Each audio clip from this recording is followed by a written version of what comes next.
Ay, yung motor ni Bosim ah.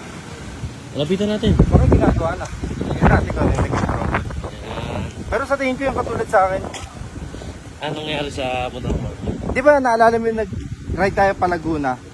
Humingi rin ako na rescue kasi umaandar siya pero sobrang mabagal. Yung pala yung sensor. Ano? Sir Mel! Nasa yung payong. May payong Ay, ba na? yan?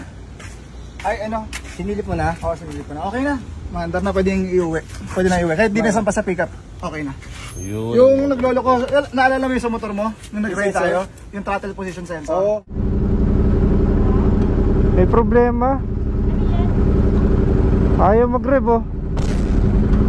Di ba tumawag ako sa inyo kagabi? Oo. Sabi ko, galaw-galawin nyo lang yung mga wire. Yun, okay naman na, maandar na. Pero dapat ipa-PMS pa rin to. Para Baka nag-loose no? Kasi di ba may mga parang... Yun ba yung nung nagbablog kayo nangyari sa'yo? Parehas? Ganyan yun. Tatakbo siya pero hindi siya... Oo, hindi siya mabilis. Sa sensor lang? Ako kasi experience ko sa GS, nakadalawang GS na ako isang GSA saka GS. Lahat nung binili kong second hand na yon, dun sa warranty records ko, meron nakasulat dun, replace TPS. Ano yun? May mga unit talaga na naglolo ko yung TPS. Okay. Hindi naman lahat. Hindi naman lahat. Pero Kumbaga hindi talaga perfectong ginawa para ibig sabihin hindi lahat perfectong nagawa yung TPS. may affected models lang. May affected models. Oo. Kaya minsan hindi lang sa TPS, halimbawa tulad nung last year may mga recalls. Yes. Okay. Ganun talaga. Nagkakaroon ng mga ganong issue. Hindi naman natin nilalahat ng GS may ganong problema. Pero tapat-tapat lang. Tapat-tapat lang. O yung sa akin, parang yung sa akin, ganun yan. Isa sa akin sa natapat na merong ano. Ang gandaan lang sa BMW, may warranty to eh. Oo. Pag dinala ni Boss M to dun sa kasa, Kasi alam na nila agad. sila boss Earth, pag minalaman nila na may aberya, oy dalhin nyo na agad yan dito. Yun ang maganda. Boss alas yun sa'yo, di ba? Di ba ginawa yun sa'yo agad? Ni-rescue, tinaw nila. Dinala na rin, sandali lang. Yun ang makagandaan sa BM, pag nalaman nila, papatawag ka kaagad nila. Pero ito okay natin na nyo.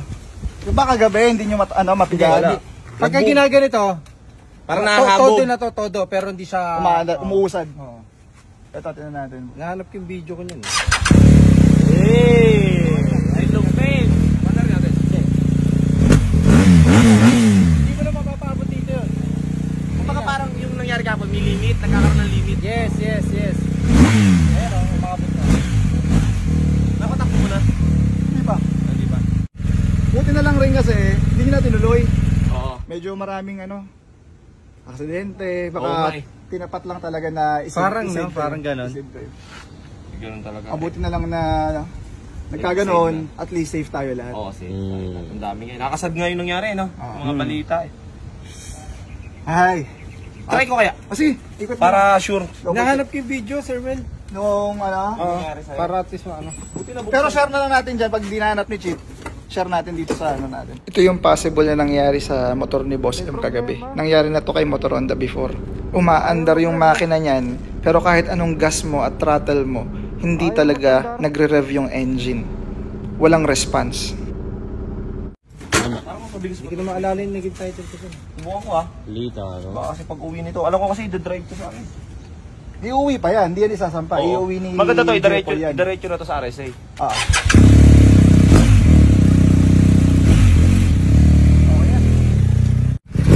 Okay na? Ayun na.